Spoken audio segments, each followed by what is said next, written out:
in that ministry, there are many parts to the ministry. And when it becomes my ministry, it also becomes my husband and my children's ministry as well. Sometimes it was tough for the girls to have their mom as the coach. But it's been one of the things that we all have collectively done and been pretty successful at doing. So that's pretty much how I balance it. Now they're older, they're away, and so it does allow me to have a little bit more time. It was a balancing act when they were in college. All of them went to school on an athletic scholarship, so to balance coaching them and being able to go see them play. It was, a little bit. Right. Especially it's the same season. Right. Yeah, it's the same season. Because if you got a game. I play football. So. Right. Yes. They got, game. So, and for the most part, it was, I'm used to practicing in the morning, so we would schedule some morning practice on Thursday when they played. So I would drive down there. This year, it was kind of funny. This year, they played in the SIAC tournament the same time we played the day before we played the first round of the state. And yes. So I just really I was going to practice in the morning. I was like, well, man, that's kind of off our routine because it's not a Thursday, it's a Monday. So, we're a creature of habits. So, So I was like, so my daughter, she said, Mom, we're going to win. We're going to be all right. You just practice and, we're going to be all right. So my husband went to the game. My husband, my mom, my dad, brother. And so during practice, they texted me the game. Well, when I got the first text, they were down by 20. Whoa. This is our senior year. So I was almost in tears. And I was going to say, I know you were. I'm not going to be able to see my child play her last collegiate game. So I was like, of course, practice didn't go well. And so then I got the next text. They were down by 5 or whatever. Make a long story short, they ended up winning the game. How do you balance it? Because I know, with my mom, because my mom was a elementary school teacher. Yes. And so when I mean 6 kids, elementary school teacher, and she did it. Teaching, that was her passion. That was her heart. So I totally understand. You come in before, school starts, you stay late, and then you're still teaching on the weekends. That was her life. So how do you balance, though? I wouldn't say that it was always easy, but I came home one day. I was also the athletic director at Westlake for a long time. Mm-hmm. And my kids were young when I took that position. Mm-hmm. And I came home one day, and my oldest boy was about 6 or 7, and he could not swing a baseball bat and make that contact. It broke my spirit. And I said, I will never coach other people's kids harder than I coach my own. Right. And before that season was over with, he was making connection, getting singles and doubles. Right. He was getting on the base.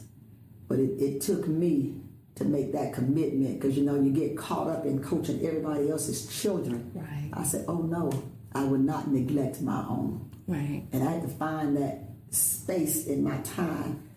And my baby boy loved baseball so much that my master bedroom was a fairly large room that, if you ever seen those little Velcro gloves at Toys R Us, all you do is throw the ball in it. I remember that. Mm-hmm. So I'm sitting in my rocking chair, extremely tired, and tossing a Velcro ball to my son.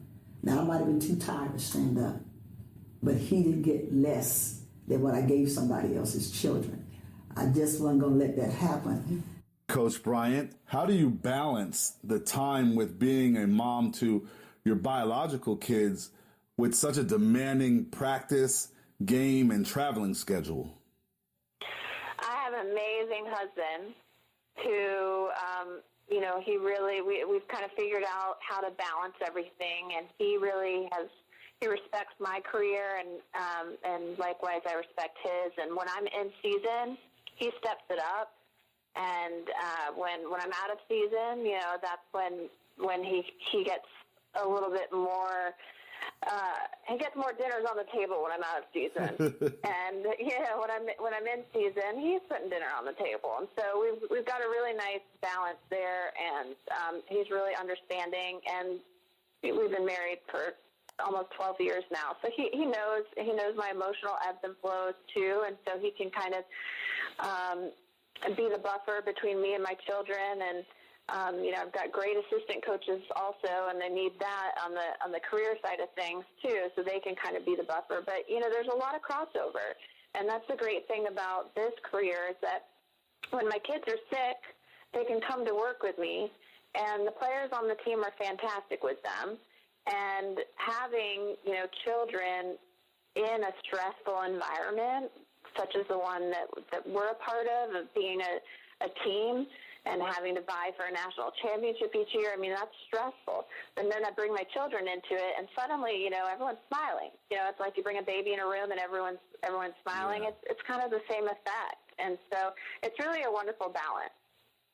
Tell us about the motherly kinship that you've developed over the years. We know that these are your daughters, and sometimes you really can spend more time with them than your own biological parent. Absolutely. And there's instances where there's instability in the home for a myriad of reasons. So you're there as a mom, to a protector, a nurturer, sometimes even a financial provider. So just share some of that with us. Well, we deal with, and I've dealt with, and I've noticed I shouldn't say becoming a trend, but it's pretty prevalent. There are a lot of single moms that their daughters play basketball. And this is becoming more and more prevalent, I would say. And so there are times when, a lot of times I require that the parents be involved. You have some parents that are not involved, but, as I told them, we're not a babysitting service. We're trying to win championships. We're trying to get scholarships, and we're trying to get degrees for free. So that takes everybody in order to do it. And, of course, there are times when there's a need, that they have that, I try to fulfill, but I never, and it's funny because when I first got to Mays, some of the parents really didn't know how to take me, because when I'm all in, I'm all in.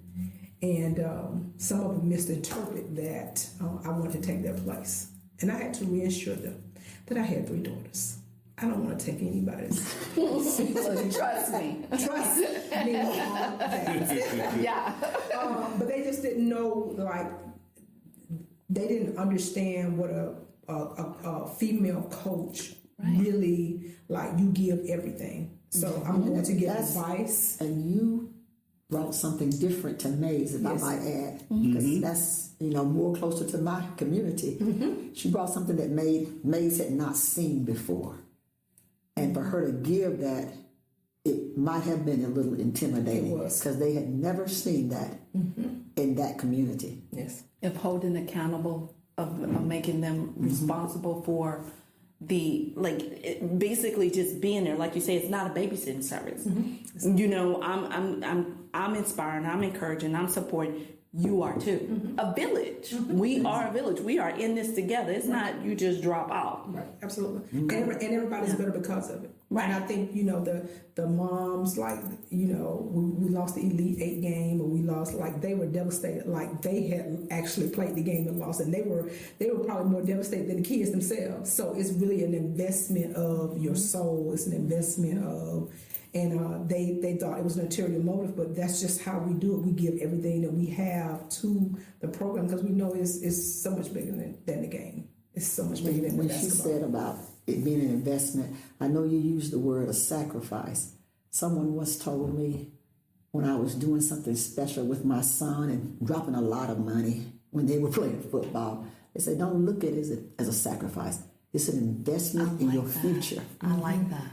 What advice would you guys give to mothers or young coaches who are mothers this is all what comes with it. This is the business we've chosen.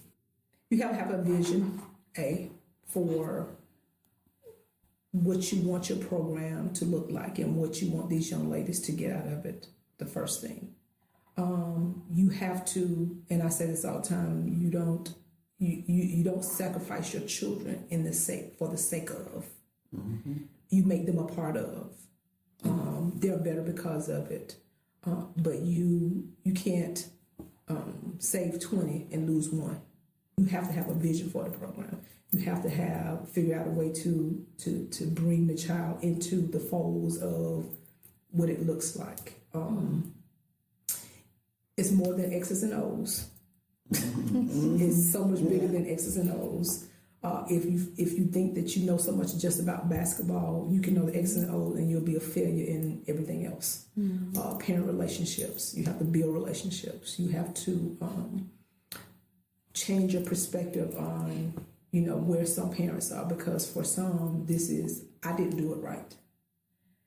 I had an opportunity. I didn't have opportunity, and now this is my child's opportunity. So they it's kind of misguided in the sense that, I want everything for them. I want them to have everything because I didn't get an opportunity to do it. A LeVar Ball. Yes.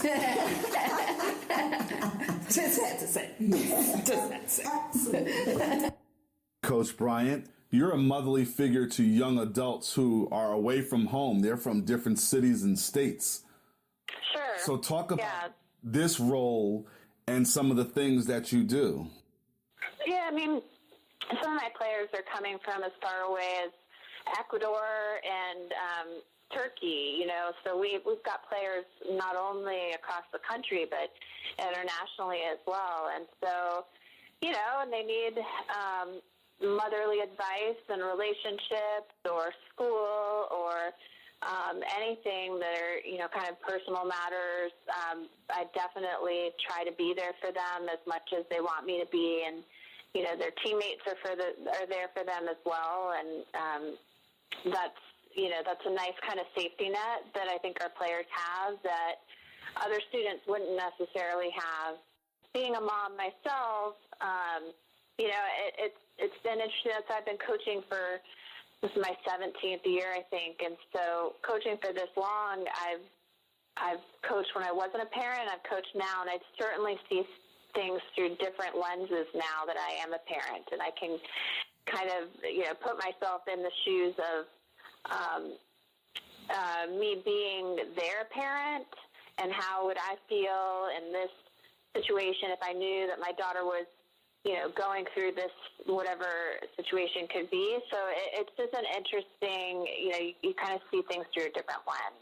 Thank you all so very much. I've been enlightened. I know Lakita's been enlightened. Yes, I enjoyed it. And we want to wish you a happy Mother's Day. Thank you so much. Thank you. Appreciate it. Thank you. Whalen to Moore. Moore into Beard. Moore's jumper. You bet! Minnesota back in front. No timeouts remaining. Gray up the floor. Gray rumbles in. Fading away. No. Agumake denied. Another chance. It's good! Nneka Agumake puts it home with 3.1 to go. Whalen is going to have to heave. She does! That's it! The LA Sparks have slain the Mighty Lynx.